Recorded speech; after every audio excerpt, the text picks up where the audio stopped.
우리 독점과 마켓 파워에 대해서 지금 배우고 있는데 지난 시간에 배운 내용 좀 복습하고 계속 이어가겠습니다. 오늘 9장 다 끝낼 것 같아요. 오늘 9장 끝내고 아마 9장이 끝나면 과제도 나갈 겁니다. 그러면 지난 시간에 배웠던 내용 좀 복습해 보면 우리가 지금 독점과 완전 경쟁을 비교해서 계속 보고 있다 그랬어요.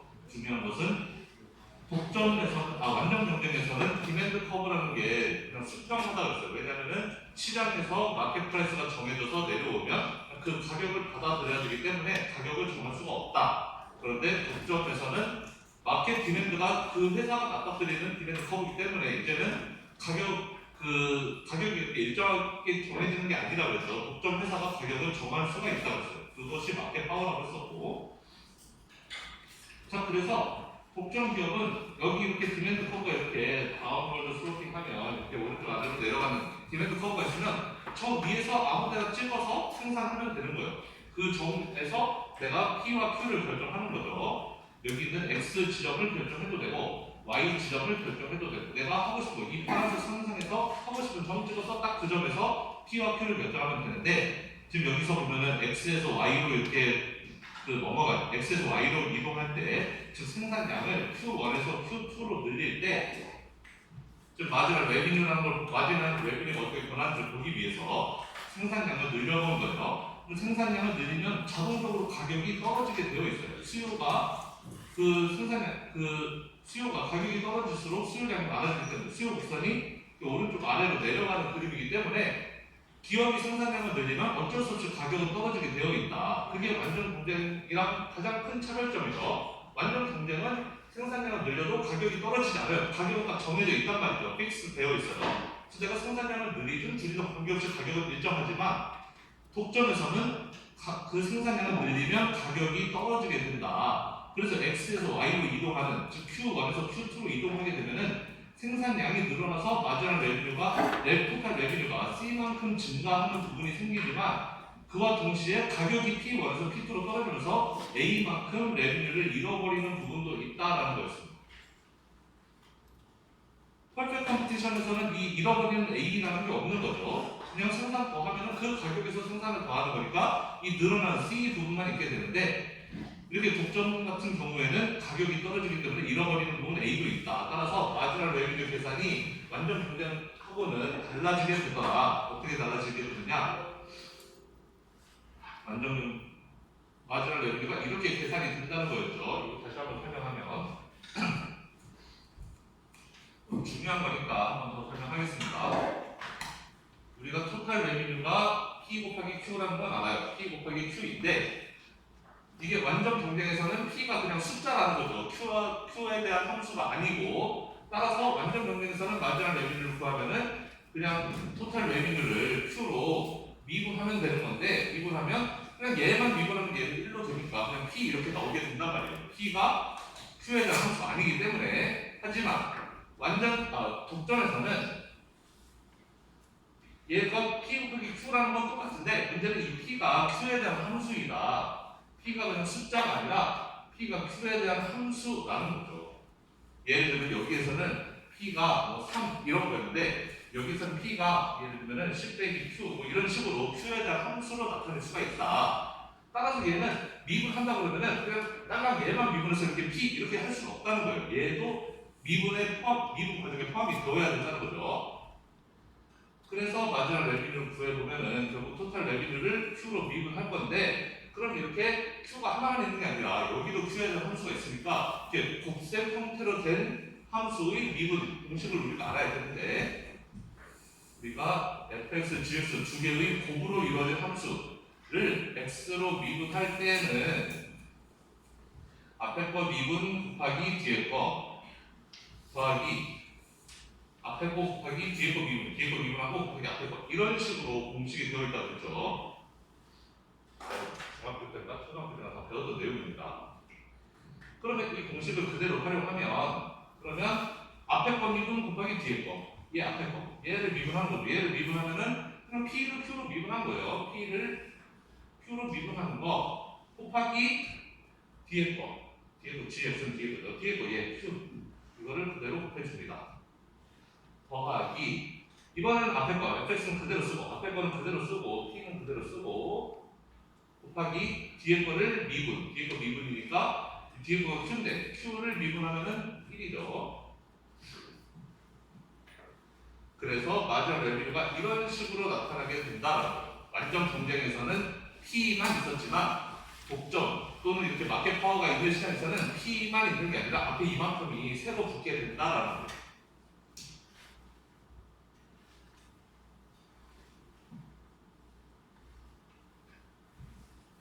그리고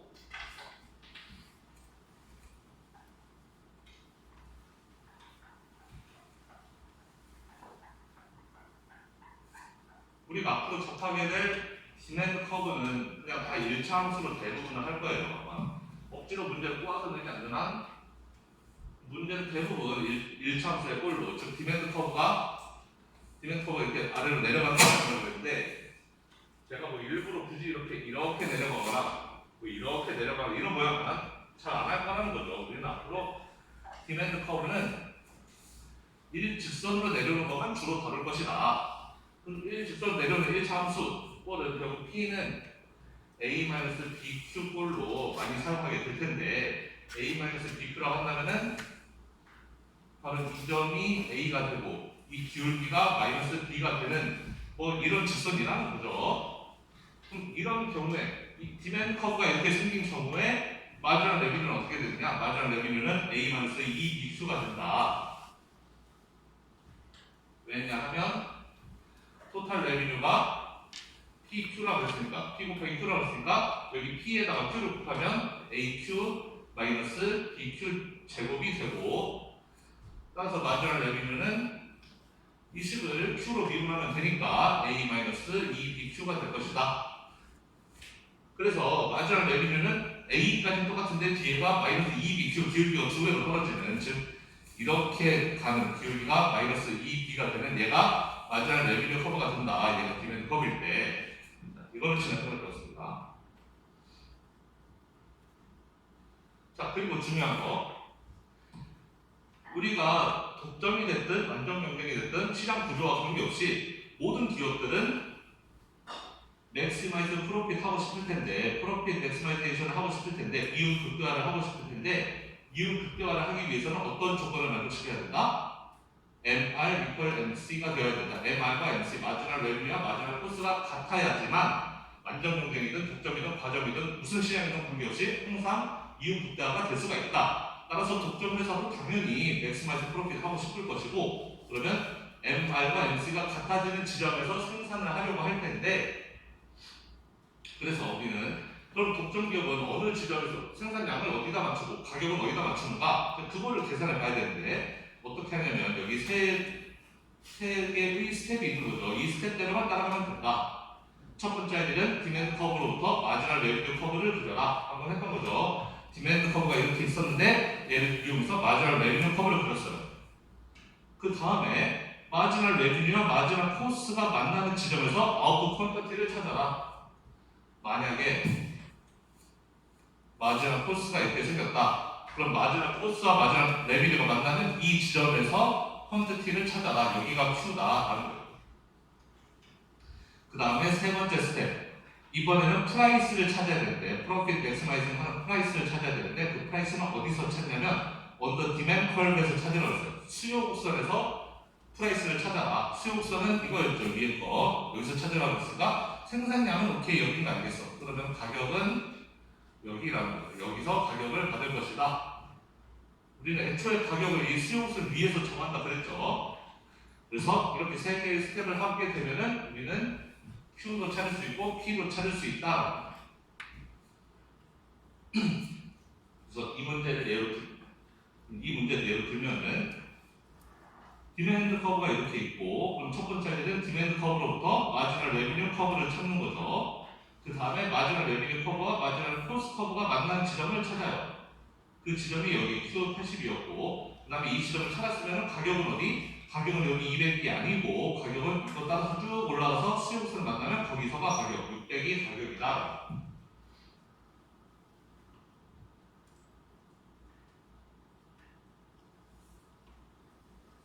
그래서 과정이 이렇게 나와 있고 이거 지난 시간에 풀었죠. 그 다음에 우리가 마켓 파워를 측정하는 그 메저먼트 중에 측정하는 그 지수 중에 러너 인덱스라는 것을 사용한다고 했어요.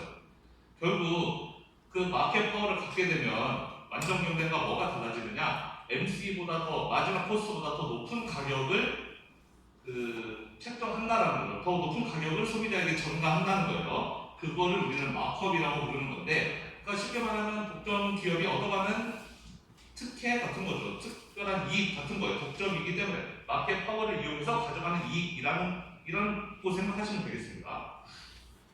그러니까 완전 경쟁은 그게 없다는 거죠. 그냥 MC와 같은 지점에서 P와 MC가 같은 지점에서 생산해야 되기 때문에 특별한 이익을 가져가는 게 없는데, 독점 기업은 그 MC보다 더 높은 가격을 제시하기 때문에 우리는 그만큼 그 돈을 더 챙긴다. 그 마크업을 계산할 때 우리는 가격에 대해서 가격 대비 그 가격이 그 MC를 초과하는 가격이 얼마만큼 그 차이가 몇 퍼센트 정도 되는지 퍼센트로 나타낸다고 했습니다. 그래서 러너 인덱스는 제가 지난 시간에 설명을 그것까지는 안 했었는데, 러너 인덱스는 값이 0에서 1 사이인 거예요. 그래서 만약에 P가 MC와 같아진다 그러면은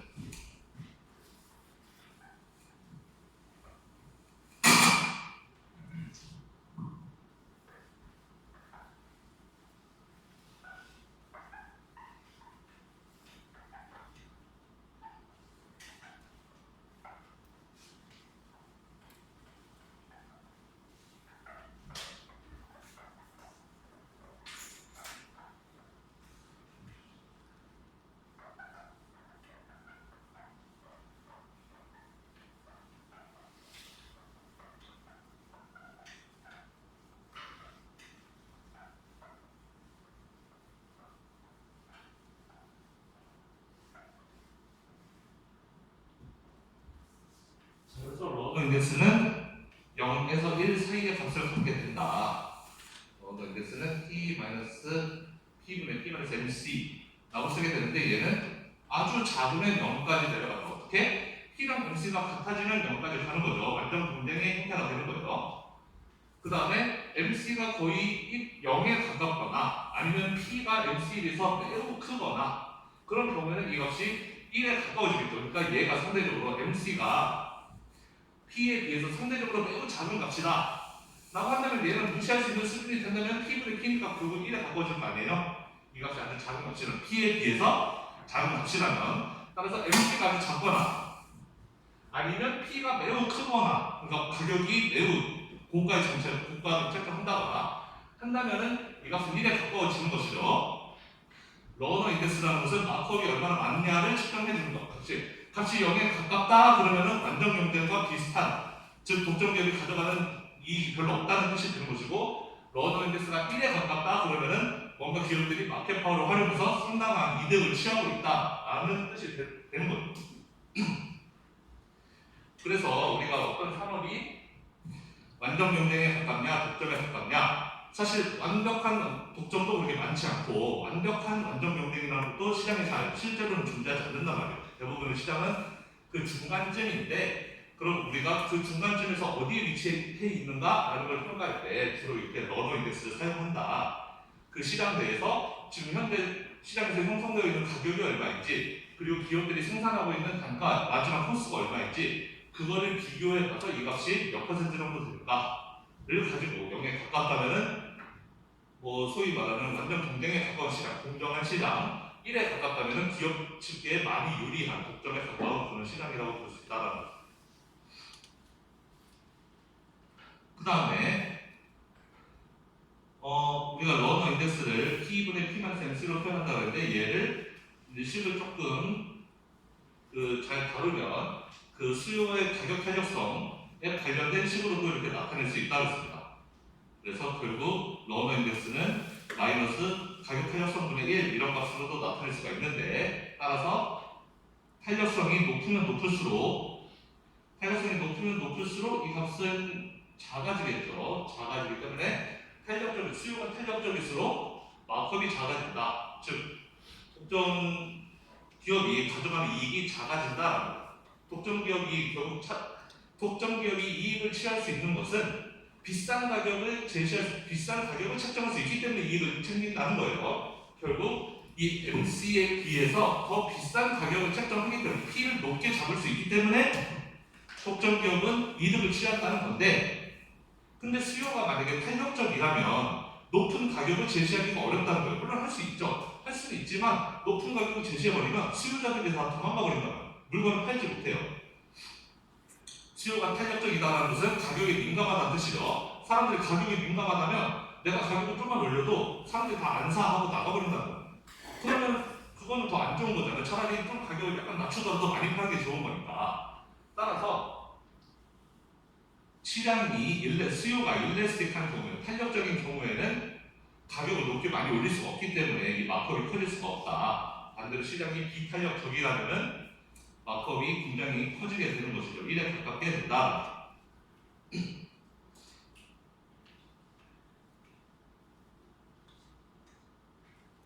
지난 시간에 여기까지 했었나요? 여기도 그래서 똑같이 이거 했나? 이거 펌 A의 일레스티시티는 마이너스 1.5고 펌 B는 마이너스 2.0이니까 집어넣어 보면은 러너 인덱스는 A는 1.5분의 1, B는 2분의 1이겠죠. 따라서 A의 러너 인덱스는 0.67, B의 러너 인덱스는 0.5가 되겠네요. 그래서 B번이 정답이겠고, 그럼 뭐가 더 마크업이 큰가? 마켓 파워가 누가 더 큰가? 당연히 A가 더 크겠죠. 러너 인덱스가 클수록 마켓 파워가 크다는 뜻이니까. 따라서 A가 덜 탄력적인 시장이 있기 때문에 가격을 더 높게 제시할 수 있다. B는 굉장히 탄력적인 시장이 있기 때문에 가격을 높게 제시할 수 없고, 따라서 마켓 파워에 따른 이익도 크게 누릴 수가 없다 라는 거였습니다. 여기까지가 지난 시간에 배운 내용이고, 오늘은 그러면 이제 시장에 약간의 변화가 발생하면 그런 독점 기업은 이제 어떻게 선택을 바꿀 것인가, 어떤 리액션을 할 것인가에 대해서 좀 간단하게 보겠습니다. 자, 일단 첫 번째 문제, 마지막 코스가 바뀌었을 때 어떻게 리스판스가 되는가. 일단 그림으로 먼저 한번 볼게요. 자, 디맨드 커브가 있고, 그 다음에 디맨드 커브 있으면 우리는 마지막 레비뉴 그릴 수 있죠. 똑같은 점수 출발해서 기울기만 두 배로 바꾼 마지막 레비뉴 그릴 수 있고. 자, 그럼 원래의 MC, 원래 마지막 코스는 MC1이었어요. 밑에 거. 자, 그럼 우리 어떻게 한다? 맨 처음에는 MR과 MC가 만나는 지점, MR과 MC가 만나는 지점, 여기 A점 찾은 다음에, 그때 Q가 80인가 보네요. 찾은 다음에, 그 다음에 가격을 찾는다. 가격은 어디서? 위로 올라가서 수요 곡선에서 가격을 찾는다. 가격을 여기 D가 된다는 거죠. 그래서 가격이 600 이렇게 된다는 거였어요. 자, 이번에는 기업에 무슨 일이 발생해서 마지막 코스가 올랐다 칩시다. 뭐 부품값이 올랐다든지 뭐 그런 게 있다 쳐보죠. 여기는 뭐 애플의 부품을 만드는 회사에서 공장에서 무슨 사고가 발생했다고 하네요. 그래서 어떤 부품 공장에서 사고가 나서 갑자기 코스가 올라갔다. 비용이 올라갔다. 마지막 레비뉴가 200이었는데 250으로 올라간 거예요. 새로운 마지막 레비뉴 코스, 마지막 코스를 만나게 되면 그럼 다시 처음부터 MR과 MC가 만나는 지점, MR과 MC가 정 C에서 만나요. 그래서 정 C에서 만나니까 그때 그 개수 생산량은 75. 다음에 여기서 쭉 올라가서 가격을 찾으면 된다. 가격은 여기 B에서 찾으면 된다. 그래서 625. 그래서 MC가 이렇게 높아지게 되면은 생산량이 줄어들고 대신에 가격은 올라가게 되는 셈이 되는 거죠. 그래서 가격은 600에서 625로 올랐고 그 생산량은 80에서 75로 줄어들었다. 뭐 그림으로 이해하면 쉽겠습니다. 뭐 문제로도 여러분들 풀 수 있어야 되겠죠. 여러분들이 집에 가서 한 번씩 풀어보세요. 뭐 예를 들면 첫 번째 문제는 우리가 이미 다 풀어본 거지만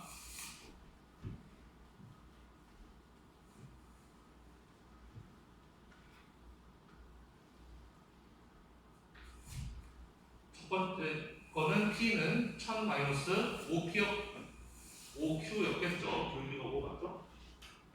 80에 80 교육비 5일 것이고 그래서 이거로부터 우리가 그 다음에 마지막 코스가 200으로 주어졌고 이게 첫 번째 문제. 그 다음에 두 번째 문제는 수요는 똑같은데 이번에는 마지막 코스가 250으로 올라간 거. 이게 두 번째 문제라는 거죠. 이거 다 풀어보면 된다. 빠르게 풀어보면 자, P로부터 우리는 MR을 찾을 수가 있다. MR은 1000 빼기 10Q가 되는 거고 여기서 똑같죠. MR은 1000 빼기 10Q 기울기만 두 배로 바뀐다. 근데 얘가 MC랑 같아야 된다. MC가 200이었으니까 얘가 200. MC랑 같아야 된다니까 여기서는 MC가 250. 그럼 여기서 나오는 게 Q는 80 넘어오니까 Q는 80.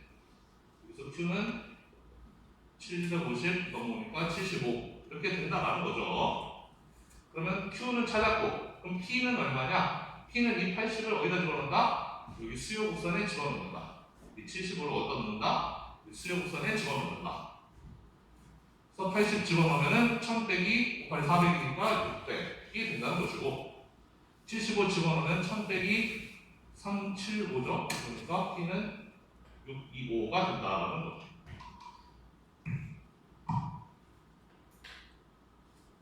자, 그럼 빠르게 했는데 집에서 한번 해보세요. 잘 이해가 안 되면 그렇게 어려운 내용은 아닙니다.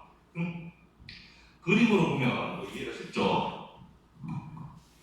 뭐 다 이해했을 거라고 생각하는데 그래도 혹시나 아직까지 이해 못한 학생이 있으면 마지막 한 번만 더 설명할 테니까 수요 곡선이 있으면은 수요 곡선으로부터 같은 점에서 출발하는데 기울기가 2배인 마지막 레비뉴를 그리고 이 마지막 레비뉴와 마지막 콜수가 만나는 점 찾아서 생산량 여기 그 다음에 생산량 찾았으면 올라가서 수요 곡선까지 올라가서 여기서 가격 이렇게 하면 된다라는 거예요. 어렵지 않죠?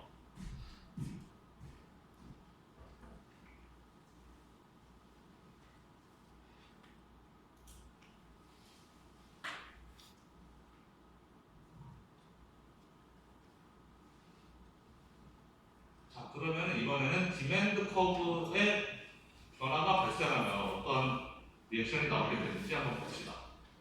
이번에는 뭐 아이템의 배터리 수명이 갑자기 2배가 돼서 배터리 수명이 2배가 되면 사람들이 더 사고 싶겠죠. 아무래도 아이템은 좋은데 배터리가 6이나 물렸는데 배터리가 길어진다? 더 사고 싶어질 거예요. 그래서 수요가 늘어났다. 패러렐 시프트가 발생했고 그 수요가 이제는 P는 280-0.2P가 되었다.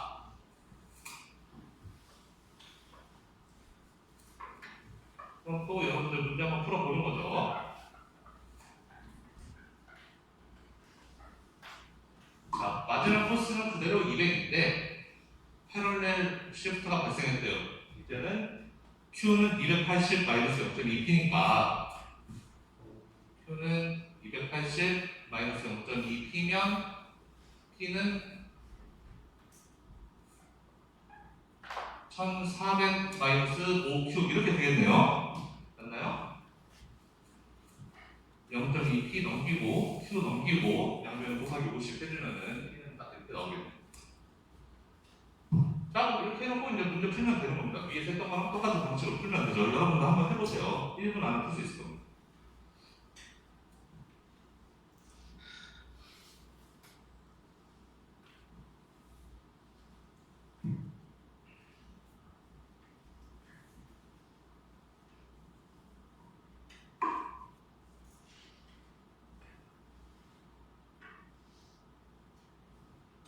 해보면 마지막 레비뉴는 1400-10Q가 될 것이고 얘만 2배로 바뀐다고 했죠.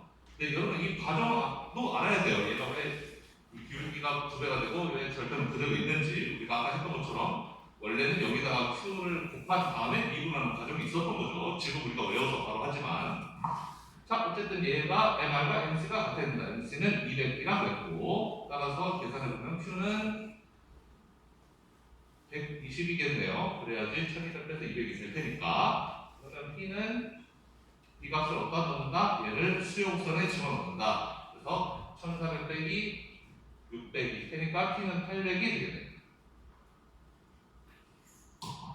물론 여기다 푸는 과정들이 여기 슬라이드에 다 써 있습니다. Q는 120, P는 800. 그래서 Q 원래는 80개였는데 120개로 늘었고 P 원래는 600달러였는데 800달러로 비싸졌다.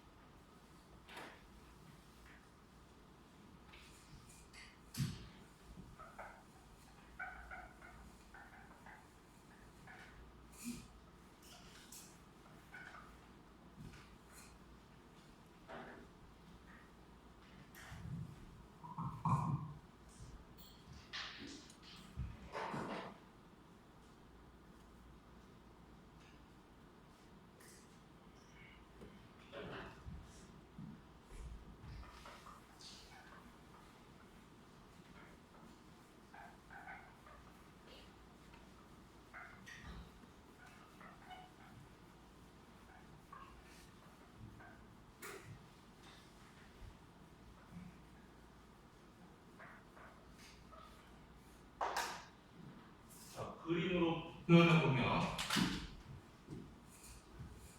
원래 수요 곡선은 이렇게 생겼었고 마지막 코스가 여기 있었다는 거죠. 마지막 코스. 그리고 원래 수요 곡선, 원래 수요 곡선에서 원래 마지막 레비뉴 찾아서 여기 생산하고 여기 가격 받고 원래는 이랬었다는 거죠. Q와 P가 이렇게 있었다. 그런데 갑자기 아이패드의 수명이 늘어난다고 하니까 사람들이 더 많이 산대요. 이제는 수요가 여기서 패러렐 이동했다는 거죠. 그래서 수요가 이렇게 많이 증가했다. 그럼 그때는 수요가 이렇게 증가하시면 이제 새로운 수요에 맞춰서 새로운 마지막 레비뉴가 이렇게 있을 것이고 그 마지막 레비뉴와 MC가 만나는 지점에서 생산 가격은 이렇게 받는다 라는 거죠. 그래서 생산량은 80개에서 120개가 됐고 가격은 600에서 800이 됐다. 이런 거.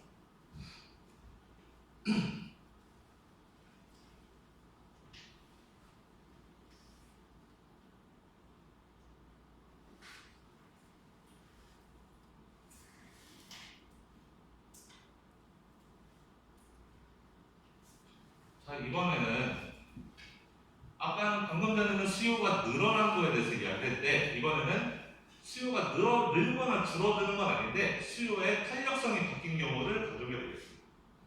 Change in the price sensitivity of consumers네요.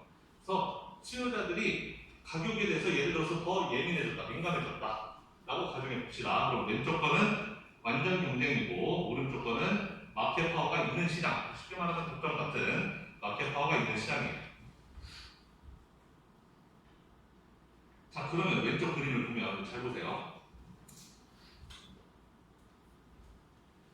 완전 경쟁에서는 원래 수요가 D1이에요. 파란색 수요, 이렇게 아래로 내려가는 거. 이게 원래 수요고, 그 다음에 기업의 공급 곡선이 이렇게 S가 이렇게 올라갑니다. 완전 경쟁에서의 기업의, 그 완전 경쟁에서의 시장 공급은 결국 개별 기업들의 공급 곡선을 다 옆으로 합친 건데, 완전 경쟁에서 개별 기업의 공급 곡선은 마지널 코스라고 했어요. 그러니까 모든 기업들의 마지막 코스를 싹 다 옆으로 합치면 그게 이 공급 곡선이다. 이렇게 올라가는 그림이다. 생각하시면 되겠습니다. 자, 어쨌든 균형은 수요와 공급이 만나는 지점에서 균형이 발생해요. P와 Q 여기에서 균형이 발생하는데 자, 수요가 이번에는 D1에서 D2로 바뀌었다고 쳐봅시다. 수요가 이렇게 오른쪽으로 늘어난 것도 아니고 왼쪽으로 줄어든 것도 아니에요. 다만 수요의 기울기가 원래는 가파랐던 게 평평하게 기울기만 바뀐 거예요. 즉 평평하게 기울기가 바뀌었다는 것은 사람들이 가격이 더 예민해졌다는 걸 뜻하는 거죠. 탄력도가 올라갔다, 더 탄력적이 되었다라는 뜻이 되는 거예요. 원래는 가격이 올라도 수요가 조금밖에 안 바뀌었는데 이제는 가격이 오르면 수요가 이렇게 많이 떨어지게 되는 그런 거잖아요. 그래서 사람들이 가격에 대해서 더 예민하게 반응하기 시작했다라는 겁니다. 자, 그 경우에 어쨌든 새롭게 이렇게 수요가 바뀌더라도 수요와 공급이 만나는 지점에서 균형이 발생하니까 P와 Q는 변하지 않는다라는 거예요. 완전 경쟁에서는 수요가 늘어나거나 줄어들거나 하는 게 아니라면 수요의 단지 민감도만 탄력성만 바뀌는 거라면 그러면 시장 균형이 그렇게 옮겨가지는 않는다라는 거죠. 그대로 시장 균형은 유지된다라는 거였는데 즉 디맨드 커브의 쉐이프는 중요하지 않다라는 거죠. 완전 경쟁에서는 디맨드 커브가 탄력적이든 비탄력적이든 중요하지 않다. 어쨌든 만나는 점에서 균형이다. 근데 만나는 점이 동일하다면 그렇다면 수요 곡선이 기울기가 크든 작든 그건 중요하지 않다라는 거죠. 그런데 마켓 파워가 있는 시장에서는 이제는 이제 달라진다. 균형이 옮겨가게 된다라는 거죠.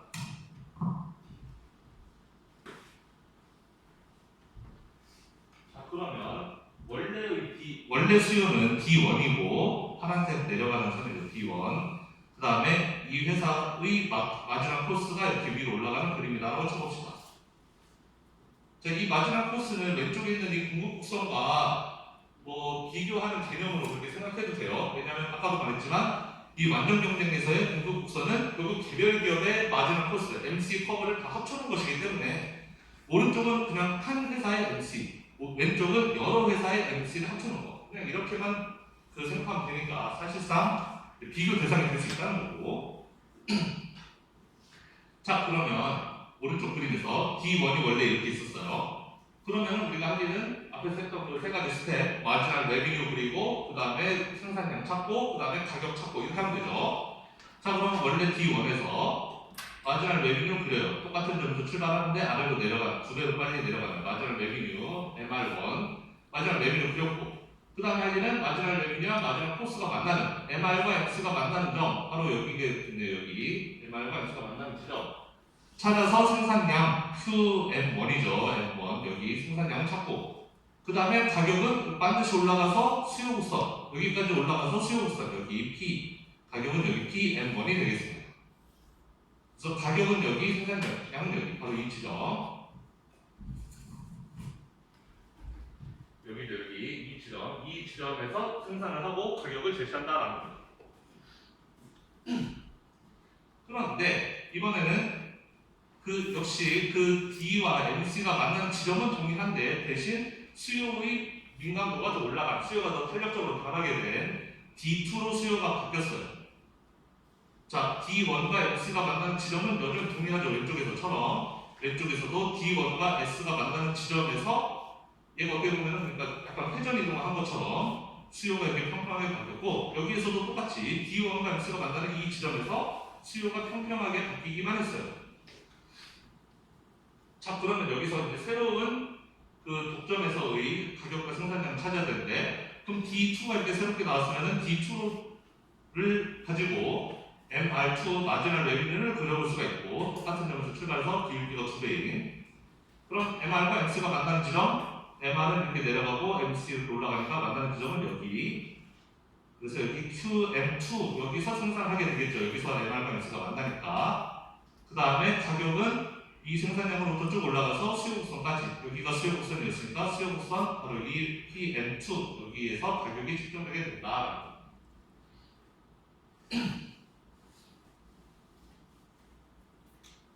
그래서 퍼펙트 컴퍼티션에서는 완전 경쟁에서는 이 수요의 탄력성만 바뀐 거 가지고는 실제 균형이 바뀌지는 않아요. 생산량도 그대로 가격도 그대로였는데 마켓 파워가 있는 시장에서는 생산량도 바뀌고 가격도 바뀐다. 그런데 생산량은 살짝 늘어났고 M1에서 M2로 좀 오른쪽으로 옮겨갔죠. 그리고 가격을 비교해보니까 가격은 오히려 떨어졌어요. M1에서 M2로 많이 아래로 떨어지게 된 거죠. 그러니까 독점 기업은 어떤 선택을 할 거냐. 수요자들이 또 예민하게 반응하기 시작해서 수요가 바뀐 거죠. 이제 수요의 탄력도가 예전에는 우리가 비싸게 팔았어도 사람들이 많이 사줬는데 이제는 비싸게 팔면 사람들이 안 산다는 거예요. 그럼 그럴 때는 어떻게 해야 돼요? 물건이 안 팔리면 가격 좀 낮춰서라도 더 많은 사람을 받아야지 매출이 올라갈 거 아니에요? 그러니까 가격을 좀 낮추고 대신에 그만큼 손님들은 더 많이 들어오니까 생산량은 좀 더 늘어나고 그렇게 선택을 바꿨다라는 거예요. 그렇게 해야만 이윤 극대화가 되는 거예요. 이해가 되나요? 독점 기업이 자연적으로 그런 선택을 했다라는 거예요. 옛날에는 QM1, PM1 여기서 생산했었어요. 이 점에서 생산을 할 수 있었던 이유는 수요가 기울기가 이렇게 가파라요. 기울기가 가파르다는 것은 가격을 좀 비싸게 받아도 여전히 꽤 많은 수요가 있다. 가격에 대해서 그렇게 예민하게 반응하지 않는다라는 걸 의미한다는 거예요.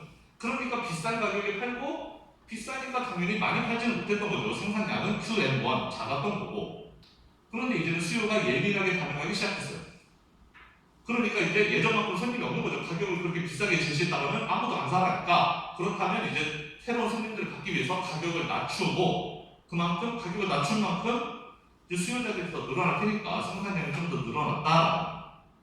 그래서 그런 선택을 독점 기업이 자연적으로 하게 되어 있다라는 거예요.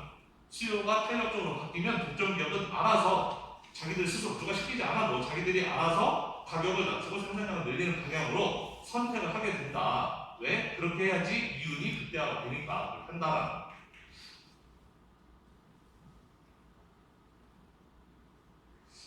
그래서 완전 경쟁과 그 마켓 파워가 있는 경우에 이 프라이스 센시티비티가 바뀌는 경우에 어떻게 리액션이 다른지 대해서 한번 살펴봤고요. 자, 이제 좀 중요한 거로 들어갈게요. 어쩌면 이 부분이 제일 중요할 수가 있는데 그럼 마켓 파워가 있는 시장에서는 완전 경쟁과 비교했을 때 누가 위너가 되고 누가 루저가 되느냐를 따져보자는 거예요.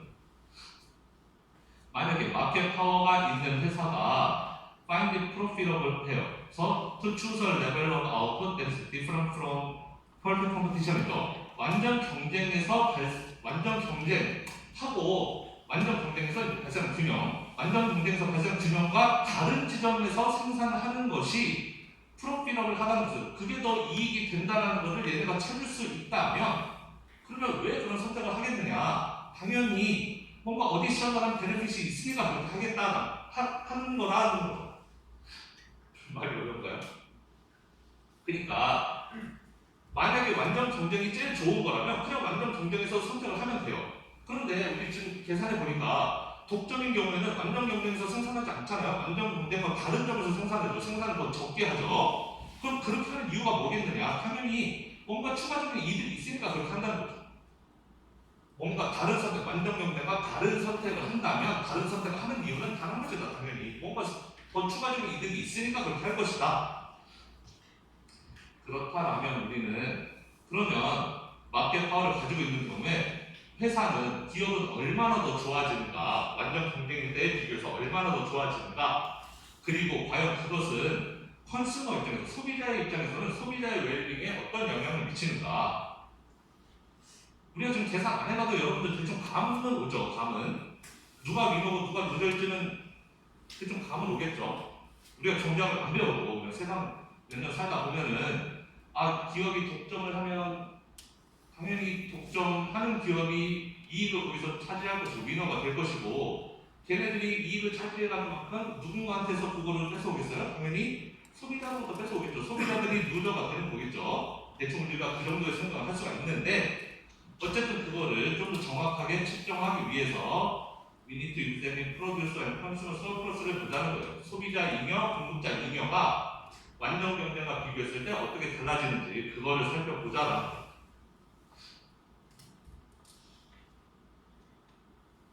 사실 이런 그림으로 보면 굉장히 간단해요. 자, 그래서 우리가 지금까지 계속 했던 그 그래프랑 동일한 그래프인데 자, 수요 곡선이 이렇게 내려오고 있어요. 수요 곡선이 내려오고 그 다음에 MC가 이렇게 있다고 쳐봅시다.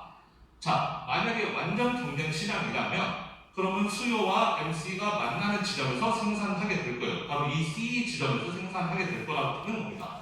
이 C가 컴피티션이어서 C인 거예요. 그래서 PC는 200세 그래서 Q가 160개를 생산하고 그 다음에 P는 200이 책정되는 시장이 바로 완전 경쟁이다.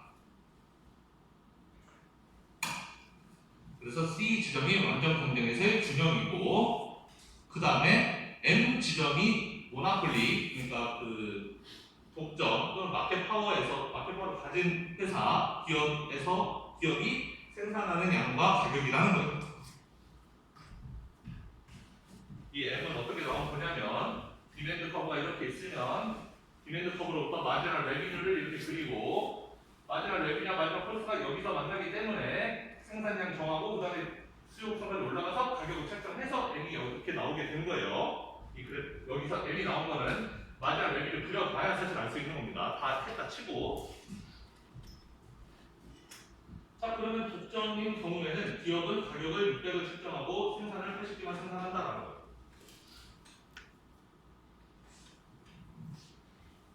그러면 프로듀서 서플러스는 마지막 코스트 윗부분의 넓이는 전부 다 프로듀서 서플러스라고 합시다.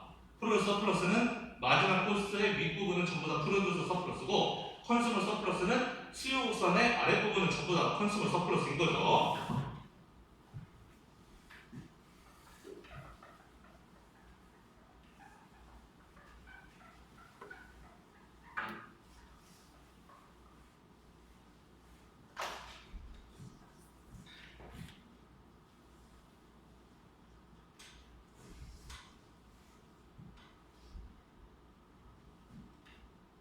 수요와 마지막 코스가 있으면 완전 경쟁일 때는 여기서 생산한다. C 지점에서 생산하고 가격도 이렇게 책정한다. 근데 모나폴리 또는 마켓 파워가 있는 시장에서는 여기 M에서 생산한다. 여기 생산량 이만큼, 가격 이만큼.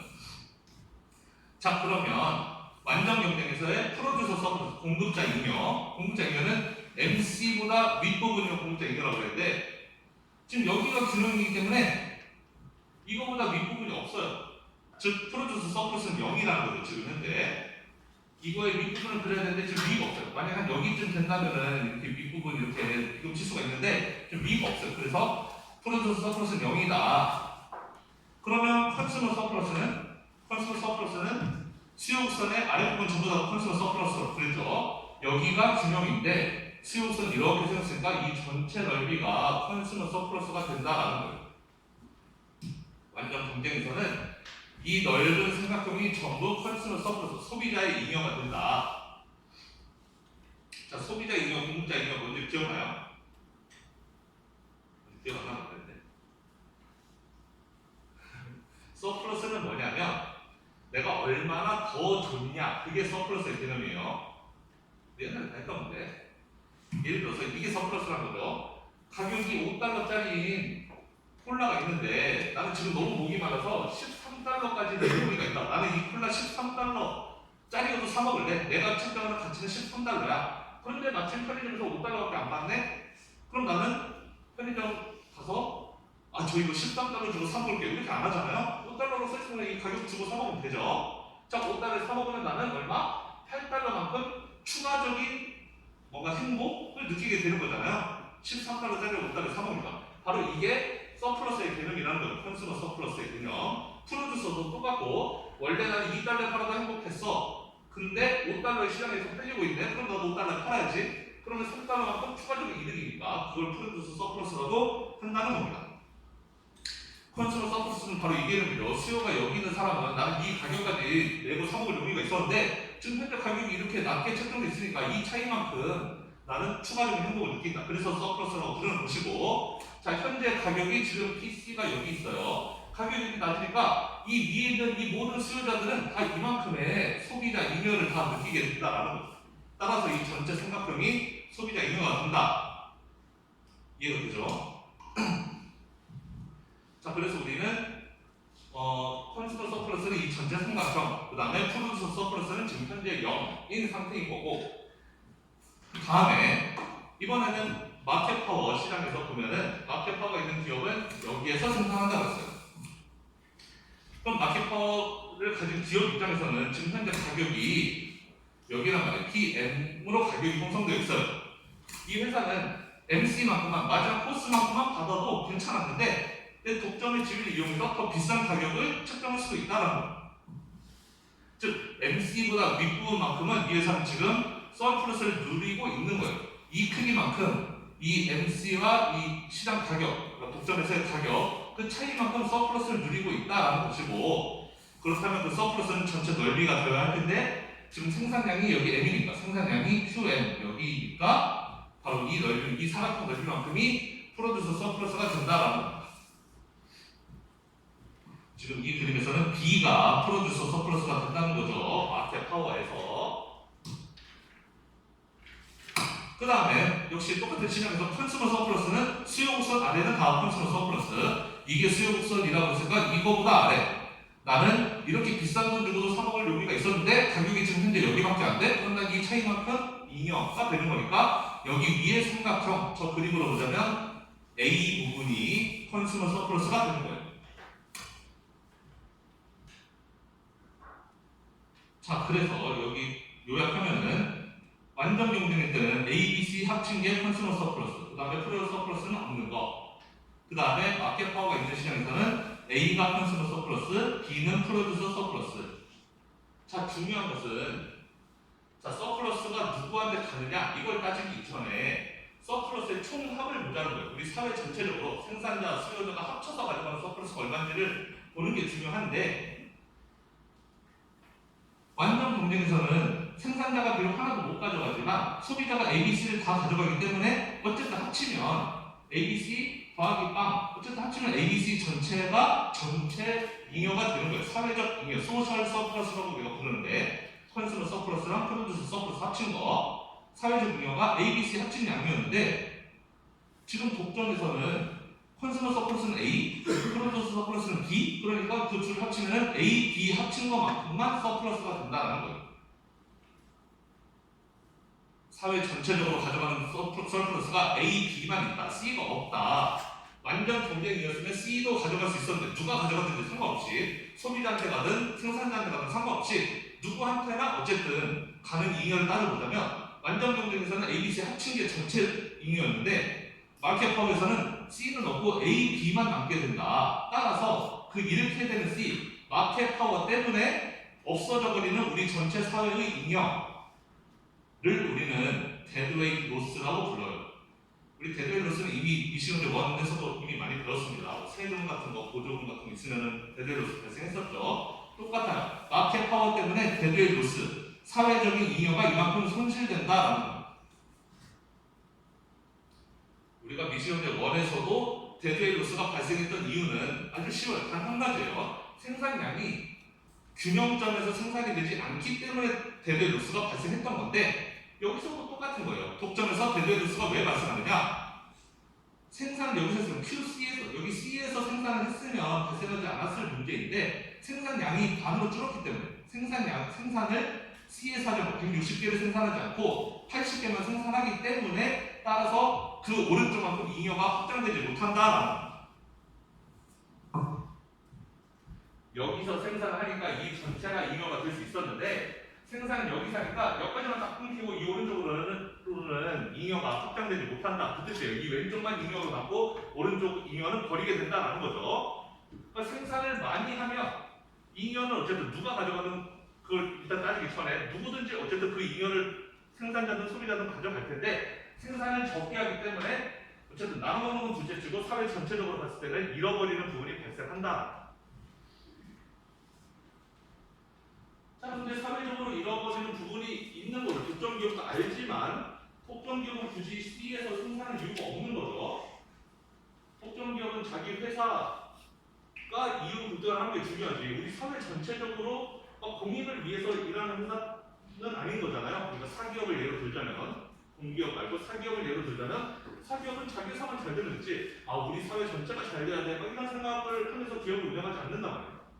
우리 사회 전체를 생각한다? 그러면 C에서 생산해야 되겠지만 독점기업은 사회는 그냥 난 모르겠고 일단 우리 회사만 잘 되면 돼 라고 생각한다면 M에서 생산하는 게 맞다. 왜? C에서 생산하면 프로듀서 서플러스가 빵이잖아요. 근데 M에서 생산하게 되면 프로듀서 서플러스가 B가 생기다. 0인 것보다는 B인이 훨씬 좋으니까 프로듀서는 당연히 여기서 생산하는 게 이득이라는 거죠. 그러니까 이게 바로 독점의 폐해라는 거죠.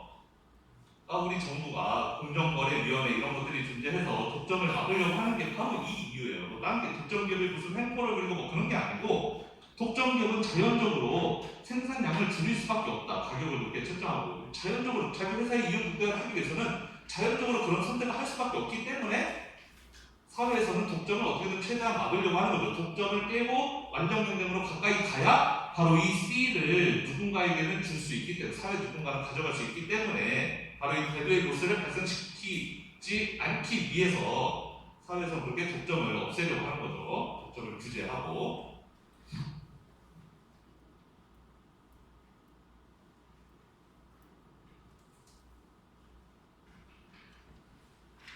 자, 그래서 마켓 파워가 있는 시장에서는 데드웨이트 로스가 발생한다. 그리고 시장에서의 효율성을 잃어버리게 된다는 거죠. 펄펠리 컴패리티브 하지 않은 시장은 분명히 로스 에피션시가 발생한다. 또 완전 경쟁이 아닌 시장에서는 그 데드웨이트 로스가 발생한다. 그래서 프로듀서가 마켓 파워를 가지게 되면 걔네들은 오버롤 아웃컴을 임프루브 할 수가 있어요. 걔네들의 이익은 더 올릴 수가 있다는 거죠. 마켓 파워를 가지면 가격을 더 높게 책정할 수 있기 때문에 프로듀서 서플러스를 만들어낼 수 있다. 하지만 그와 동시에 프로듀서는 아웃풋 레벨을 줄일 수밖에 없어요. 결국은 그렇게 프로듀서가 서플러스를 얻어내는 원천은 생산을 줄였기 때문에 서플러스 얻어낼 수 있었던 거거든요. 여기서 생산했으면 서플러스가 없었는데 여기서 생산했기 때문에 이만큼의 서플러스가 발생했던 거고 기업은 당연히 이 서플러스를 얻어서 행복하겠지만 생산량이 줄어들었다라는 측면은 우리 사회 전체적으로 보면은 이만큼의 로스를 발생시켰다라는 그래서 토탈 서플러스 즉 컨슈머 더하기 프로듀서 서플러스는 떨어졌다.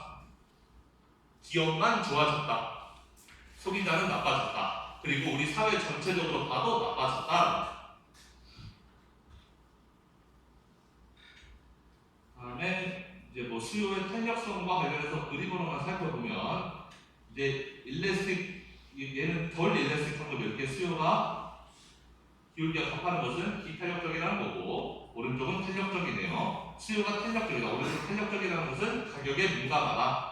수요가 가격에 민감하면 독점 기업이 함부로 가격 비싸게 못 받는다고 그랬죠. 따라서 독점 기업이 차지하는 프로듀스 서플러스가 별로 크지 않아요. 하지만 이렇게 기울기가 큰 경우에는 가격을 좀 비싸게 받아도 여전히 많은 수요가 있다는 걸 의미하니까 가격을 맘 놓고 비싸게 받을 수 있다는 것이고 따라서 마크업이 커지기 때문에 그만큼 프로듀스 서플러스가 커질 수가 있다라는 이로 그냥 상식적으로 생각해도 당연한 것이고 이렇게 그림으로 풀어봐도 당연한 결과가 나옵니다.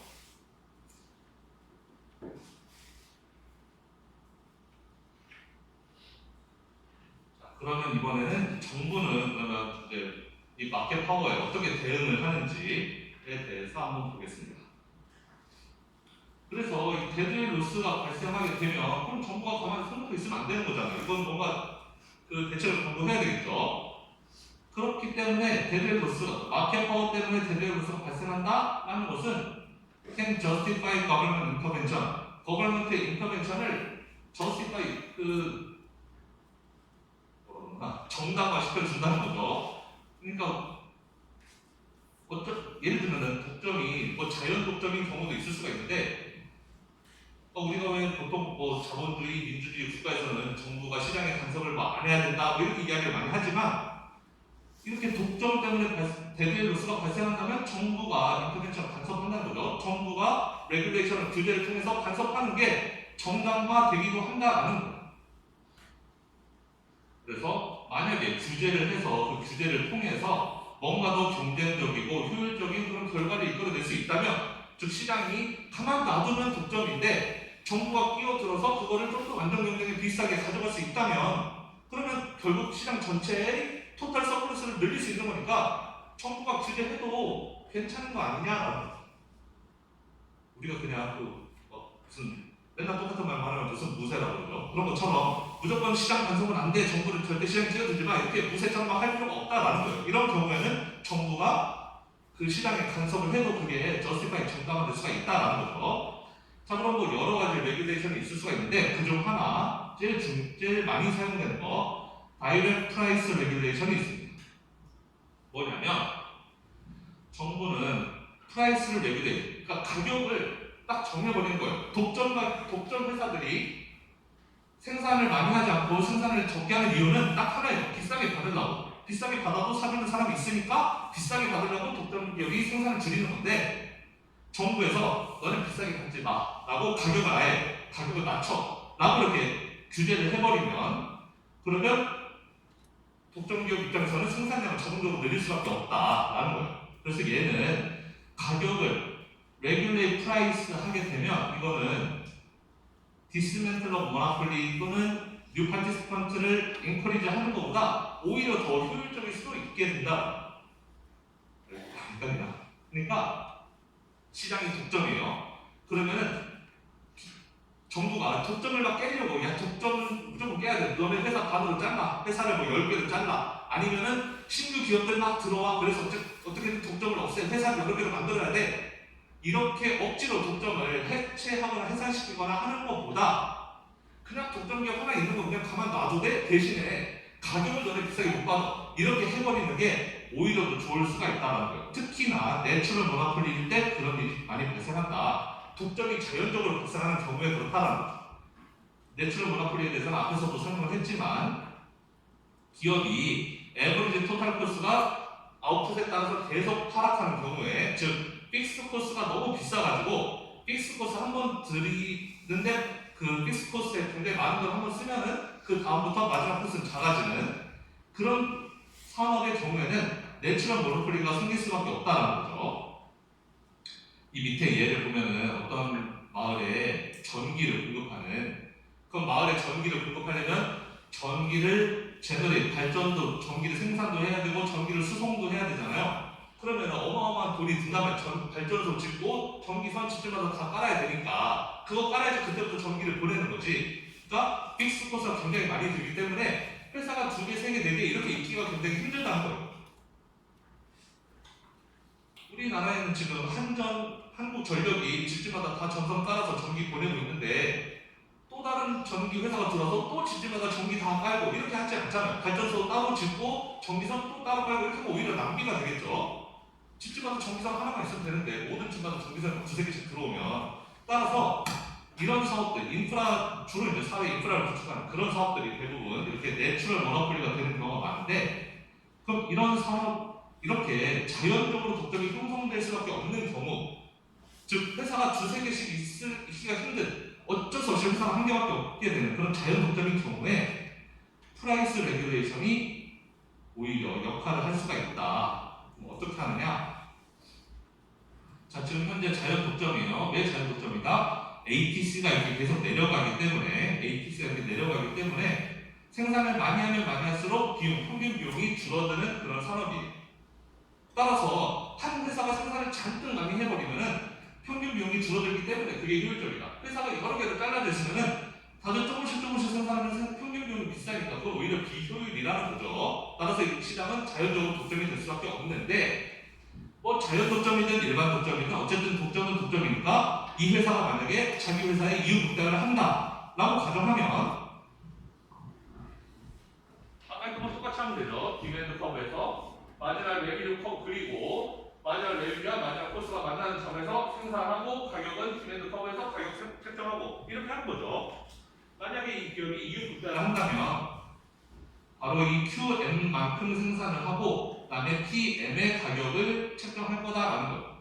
이 회사가 사기업이라서 이윤 극대화를 한다면 그럼 그렇게 하면은 아까 얘기했던 대로 A만큼이 컨슈머 서플러스가 되고 B만큼이 그 프로듀서 서플러스가 되는 거죠. C는 대대 로스가 되는 거고. 근데 이럴 때 정부가 그럼 이거를 그 독점을 억제로 빼려고 새로운 기업을 신규 진입시키고 이렇게 그런 노력을 하는 것이 아니라 가격을 PM을 못 받게 해버리는 거예요. 가격을 PC로 받아. 가격을 그냥 정부가 그냥 가격을 낮춰버리는 거죠. 너네는 무조건 이 가격만 받아 이렇게. 그럼 가격을 PC로 낮춰버리면 기업의 입장에서는 생산을 당연히 여기까지 할 수밖에 없는 거예요. 여기까지 어차피 수요가 이만큼 있으니까 가격이 정해져 있는데 가격이 정해져 있다면 당연히 그 수요만큼 만들어서 공급하는 게 기업 입장에서 제일 좋은 거니까요. 그래서 가격을 여기로 딱 책정해버리면은 결국은 생산을 C에서 QC만큼 할 수밖에 없다. 물론 기업의 이유는 빵이 되죠. 그러면은 기업은 아까 전에 PM에서 가격을 매겼을 때는 B만큼의 프로듀서 서플러스가 있었지만 지금 가격을 이렇게 낮춰버리면 이 회사는 이제 프로듀서 서플러스가 없어지게 되는 거예요. 하지만 컨슈머 서플러스는 A, B, C 합친 거 이렇게 큰 삼각형이 되기 때문에 우리 사회 전체적으로 보면 이게 이득이다라는 거죠.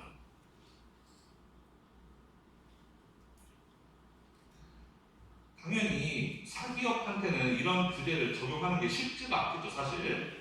또 막 무쇠들 나올 거 아니에요. 어떻게 뭐 시장에 정부가 간섭을 하냐, 어떻게 공산주의냐 막 할 거라고요. 어떻게 가격을 기업이 정하는데 니네 마음대로 그걸 바꿔.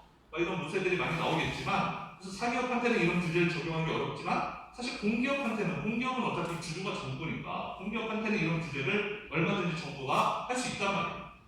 그러니까 우리 사회에서 이렇게 롱런 에버리지 토탈 코스가 가면 갈수록 이렇게 내려가는, 즉 규모의 문제가 크게 발생하는 뭐 전기, 철도 뭐 그런 많은 것들 있죠. 나라의 큰 사업들, 고속도로라든지 그런 픽스 코스가 많이 들어가는 그런 사업들은 대체로 공기업들이 많이 하는 이유가 있는 거예요. 그렇게 공기업들이 독점을 아예 허락받고 거죠. 우리나라에 철도공사 한 개 있죠.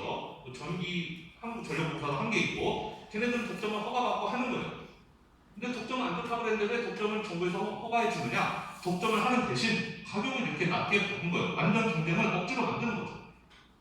시장의 형태는 독점이지만 가격은 완전 경쟁의 가격을 받게끔, 그래서 시장 전체 수요자들에게 다 혜택이 돌아가게끔 그렇게 하는 게 공기업의 존재 이유인 거예요. 사실 이러려고 그러니까 나라에서 공기업들을 만드는 거죠. 쓸데없이 이미 경쟁하고 있는 회사들이 완전 경쟁 시장이 잘 이루어져 가고 있는데 거기에다가 괜히 너 공기업 하나 집어넣어 이렇게 해가지고 공기업을 끼워넣을 필요는 없다. 공기업은 언제 필요하냐? 사회 인프라를 구축하는 그런 픽스 코스가 굉장히 많이 들어가는 그런 산업에서 공기업을 하나 만들어 놓으면 만약에 그 공기업이 없었으면 사기업이 들어와서 자율 독점을 차지했을 텐데 그 사기업은 이렇게 가격을 비싸게 받아버린 거라는 거예요. 그럼 소비자들에게 혜택이 돌아가지 않고 우리 사회 전체적으로 봐도 이 C만큼의 대대의 로스가 발생할 텐데 정부가 먼저 공격을 만들어서 독점을 차지하고 그 다음에 가격을 이렇게 낮춰주게 되면은 그러면 이 C를 놓치지 않을 수 있다는 거, 대대의 로스를 발생시키지 않을 수 있다는 거. 그러니까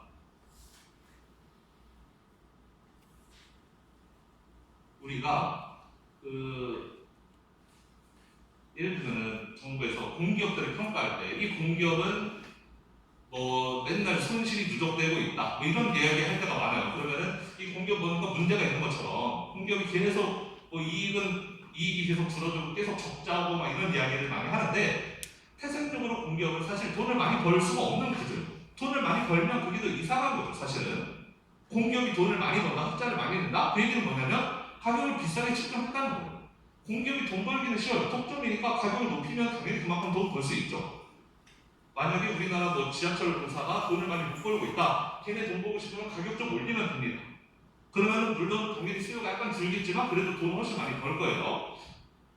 하지만 국가에서 원하는 게 그게 아니라는 거예요. 우리 사회 전체적으로는 이 대대의 로스를 놓치면 안 되기 때문에 그런 독점 공기업들은 이윤을 좀 못 보더라도 오히려 차라리 적자를 나더라도 이렇게 가격을 낮춰서 대대의 로스가 발생하지 않게끔 하는 걸 유지하는 것이 중요하다. 즉 여러분들이 신문 같은 거 볼 때 자, 공기업 어떤 회사는 이익을 많이 내고 순서대로 막 매겨요. 그래서 여기 밑에는 적자인 공기업들. 그럼 우리가 신문만 볼 때는 막 이러면서 막 손가락질 하죠. 적자본 공기업들 막 욕하기가 쉽지만 사실 어쩌면 그 회사들이 일을 제대로 했어. 물론 뭐 경영이 방만해서 적자일 수도 있는 거니까 적자 이유는 여러 가지가 있겠지만 가격이 낮아서 어느 정도 그러니까 손익분기 근처에 와 있는 회사들은 사실은 역할을 제대로 하고 있는 거다라고 우리가 보는 게 맞다는 거야. 무슨 얘기? 알겠어요? 공기업이 너무 이익을 많이 본다? 오히려 그것도 좋은 게 아니라는 거죠. 오히려 걔네들은 독점적인 이득을 많이 취하면서 마크업을 취하면서 대대의 로스를 발생시키고 있는 것일 수도 있다라는 거예요. 그러면 뒤에 또 있었네. 여기는 준비를 안 했는데 여기 한번 읽어보시고요. 그러면은 10분 정도 남았는데 10장에 대한 소개를 잠깐 하고 끝낼게요. 10분씩이나 빼먹어요.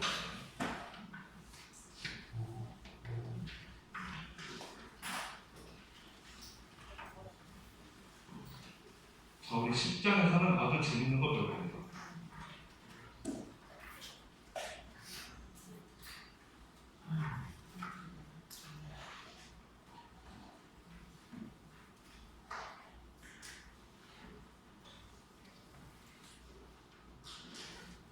그리고 아마 제가 오늘로 분명히 과제를 오늘 혹은 내일 아니면 주말에다 과제를 올릴 거기 때문에 여러분들 과제 올라온 거 잘 보고 집중하시고요. 자, 10장에서는 프라이싱 스트래티지라는 걸 배울 텐데 이제 가격 정책이라는 걸 배울 거예요. 우리는 이미 독점 기업이 가격을 어떻게 책정하는지 다 봤어요. 가격 어떻게 책정한다? 디맨드 커브에서 마지널 레비뉴 그리고 마지널 레비뉴 MCLR 마감 지점에서 생산량 그 다음에 가격은 여기서 책정 이렇게 가격 책정하는 거 배웠죠. 자, 이렇게 가격을 책정하는 것은 독점 기업이 가격을 딱 하나로만 정할 수밖에 없는 경우에 저렇게 한다는 거예요. 가격을 딱 한 가지로만 받을 수 있는 경우에는 저렇게 할 건데 우리가 세상을 살다 보면은 가격을 딱 이렇게 동일한 제품에 대해서 가격을 딱 하나로만 정해놓는 경우가 아닌 경우들도 많이 있어요. 똑같은 제품에 대해서. 여러분들 버스 탈 때 우리가 똑같은 버스 타는데 애들은 더 낮은 가격을 내고 어른들은 더 비싸게 내고 하잖아요. 얘들 그렇게 가격을 사람들 차별화하면서 이렇게 다르게 책정할 수 있다라는 거예요. 아니면은 가격을 받을 때 또 뭐가 있지? 예를 들면 핸드폰 요금 같은 거. 핸드폰 요금 보면은 일단 기본 요금이 있고 그 다음에 추가로 사용할 때마다 내는 추가 요금 같은 게 있고 그렇죠. 뭐 원래 기본 1기가까지는 딱 얼마 기본 요금 있고 그 다음에 데이터 더 많이 쓰면은 넌 내다가 얼마씩 이렇게 돈 더 내고 막 이런 거 있잖아요.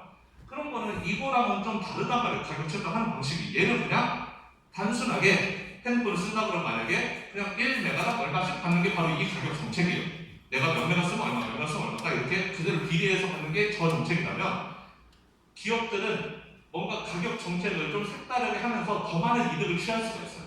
그래서 그런 다양한 프라이스 디스크리미네이션이라는 거에 대해서 10장에서 자세하게 할 겁니다. 디스크리미네이션은 차별화 그런 뜻이죠. 가격 차별화라는 거예요. 가격을 얘는 싱글 프라이스를 하는 거예요. 가격 딱 하나 정해놓고 무조건 이 가격이 사세요 이렇게 하는 건데 가격을 정할 수 있는 특정 기업들은 가격을 여러 단계로 이렇게 세그멘트 해서 이렇게 다르게 받을 수 있다. 그거를 가격 차별화라고 하고 기업이 가격 차별화를 하면은 저기서 벌고 있는 서플러스보다 더 많은 서플러스를 만들어낼 수도 있는데 어떤 그런 방법들이 있는지에 대해서 다음 시간에 이어서 하겠습니다. 오늘 여기까지 할게요.